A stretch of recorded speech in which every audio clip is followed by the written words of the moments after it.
नमस्कार। स्वागत है आप सबका राजनीति के इस अखाड़े में। मेरा नाम है अजय सितिया। मित्रों, भारतीय राजनीति में केजरीवाल जितना शातिर और बहरूपिया पॉलिटिशियन कभी नहीं हुआ। वे पिछले 6 महीनों से ईडी को छका रहे हैं। ईडी तो छोड़िए, कोर्ट को भी गच्चा दे रहे हैं। ईडी जब केजरीवाल के खिलाफ कोर्ट चली गई और कोर्ट ने पेश होने को कहा तो वह कोर्ट के सामने भी पेश नहीं हुए। वीडियो कॉन्फ्रेंसिंग के माध्यम से जज के सामने पेश हुए और बोले कि विधानसभा सत्र चल रहा है, उसके बाद कभी भी बुला लीजिए, मैं पेश हो जाऊंगा। मेट्रोपॉलिटन जज दिव्या मल्होत्रा पिघल गई। उसने पूछा विधानसभा सत्र कब तक है, तो बोले 15 मार्च तक। सीधा 1 महीना, 1 महीने की मोहलत मांग ली। अब महिला जज थी, उसने कहा कि चलो ठीक है, आप 16 मार्च को पेश हो जाओ। फिर दोबारा सम्मन गया ईडी का, तो वे फिर पेश नहीं हुए, तो ईडी दोबारा कोर्ट चली गई। जज ने फिर कहा कि आपको 16 मार्च को हर हालत में पेश होना है फिजिकली। तो उन्होंने तो पहले कह दिया था कि हां मैं पेश होऊंगा, और उनकी मुंह मांगी डेट दे दी गई थी। और जैसे ही 1 महीना बीता, 14 मार्च आई, अरविंद केजरीवाल सेशन कोर्ट में चले गए कि उन्हें कोर्ट में पेश होने से छूट दी जाए। अब इससे बड़ा शातिर बहरूपिया कोई हो सकता है क्या? केजरीवाल के वकील सेशन कोर्ट के सामने पेश हुए श्री रमेश गुप्ता, जिनसे मेरी पुरानी पहचान है, अच्छे वकील हैं, क्राइम के बहुत बड़े वकील हैं। 15 मार्च को कोर्ट में उनकी दलीलें सुनकर मैं तो हैरान रह गया। उनकी दलील थी कि केजरीवाल जो उनका क्लाइंट है, वह बहुत ही सीधा आदमी है। वह तो 36 नंबर की कमीज की बजाय 46 नंबर की कमीज पहनता है। इतना सीधा है। कमीज को कभी पैंट में टंक भी नहीं करता, कभी सूट नहीं पहनता, कभी जूता नहीं पहनता। कैसी लगी आपको गुप्ता की ये दलीलें? क्या आप भी ऐसे केजरीवाल को जानते हैं, या उस केजरीवाल को जानते हैं जिसने कहा था कि वह अपनी ही कार से चलेंगे, कोठी नहीं लेंगे, सिक्योरिटी नहीं लेंगे, फ्लैट में रहेंगे? शुक्र है गुप्ता ने ये दलीलें कोर्ट में नहीं दोहराई, जिसके वीडियो बार बार वायरल होते रहते हैं। जो केजरीवाल मुख्यमंत्री बनने से पहले ट्विटर पर पोस्ट लिख करके कहता था कि आरोप लगने पर ही इस्तीफा होना चाहिए, सम्मन आए तो केंद्रीय जांच एजेंसियों को सहयोग देना चाहिए, वही केजरीवाल अब ईडी तो छोड़िए, कोर्ट में पेश होने को तैयार नहीं। पर शुक्रवार को ईडी ने कोर्ट में केजरीवाल को धोखा रख दिया।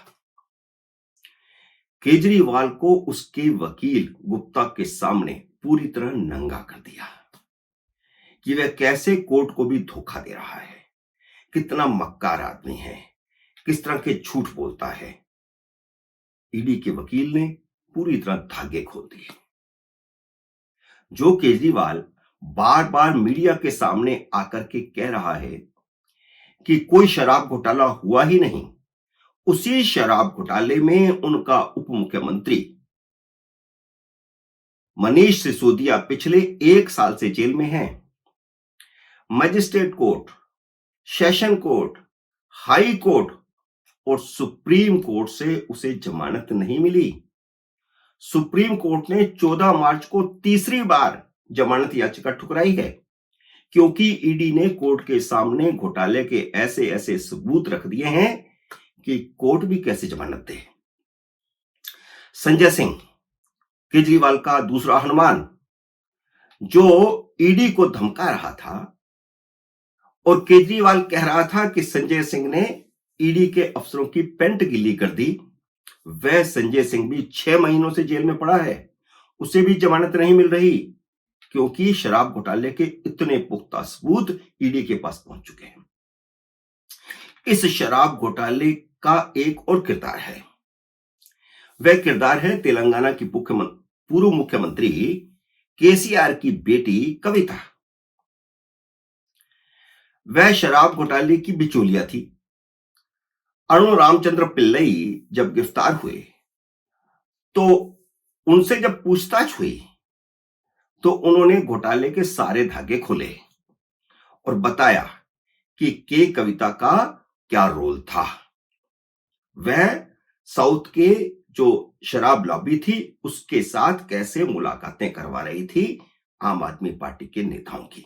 के कविता और संजय सिंह दोनों राज्यसभा के सांसद थे और एक दूसरे से मिलने जुलने वाले थे। उसी ने आम आदमी पार्टी को साउथ के शराब माफिया से 100 करोड़ रुपए दिलाए थे। वह भी कहती थी कि उन्हें किसी शराब घोटाले के बारे में कुछ नहीं पता। वह भी ईडी के 2 वारंट होने के बावजूद पेश नहीं हुई थी। कैसे केजरीवाल पेश नहीं हो रहे थे, जैसे हेमंत सोरेन पेश नहीं हो रहे थे। वह अग्रिम जमानत के लिए सीधे सुप्रीम कोर्ट चली गई, क्योंकि उन्हें पता था कि ईडी उन्हें गिरफ्तार करेगी। और सुप्रीम कोर्ट में 19 मार्च को उनकी याचिका की सुनवाई होनी थी, लेकिन ईडी ने 15 मार्च को ही उनके घर में हैदराबाद में जाकर के छापा मारा और उन्हें हिरासत में ले लिया और दिल्ली ले आई और ला करके गिरफ्तार कर लिया। मैंने तेलंगाना विधानसभा चुनाव से पहले ही एक वीडियो में कहा था कि के कविता की गिरफ्तारी होगी और वह अंततः सरकारी गवाह बन जाएगी। अब बताओ केजरीवाल कैसे बचेंगे? केजरीवाल को भी पता है कि वह बच नहीं सकते। उनकी गिरफ्तारी के साथ ही उनकी राजनीति की दुकान भी बंद हो जाएगी, देर सवेर। क्योंकि ईमानदारी का चोगा पहनने वाला अरविंद केजरीवाल एक नहीं कई घोटालों का मास्टरमाइंड है। उसने खुद तो कोई भी भाग नहीं लिया, साइन तो मंत्रियों से करवा रहा था, लेकिन कितना भी शातिर हो सबूत तो छोड़ ही जाता है। वह दिल्ली का मधु कोड़ा है। झारखंड का मुख्यमंत्री मधु कोड़ा तो याद है ना आपको? वह भी कांग्रेस के समर्थन से झारखंड का मुख्यमंत्री बना था। कई हजार करोड़ रुपए का घोटाला किया। केजरीवाल को भी 2013 में पहली बार कांग्रेस ने ही मुख्यमंत्री की कुर्सी पर बिठाया था। यह अलग बात है कि बाद में केजरीवाल दिल्ली, पंजाब और गुजरात में कांग्रेस को ही खा गया। ईडी चाहती तो केजरीवाल को पहले भी गिरफ्तार कर सकते थे, जैसे संजय सिंह को उसके घर से गिरफ्तार किया गया था, जैसे अभी के कविता को गिरफ्तार किया गया है, या जैसे उससे पहले हेमंत सोरेन को गिरफ्तार किया गया था।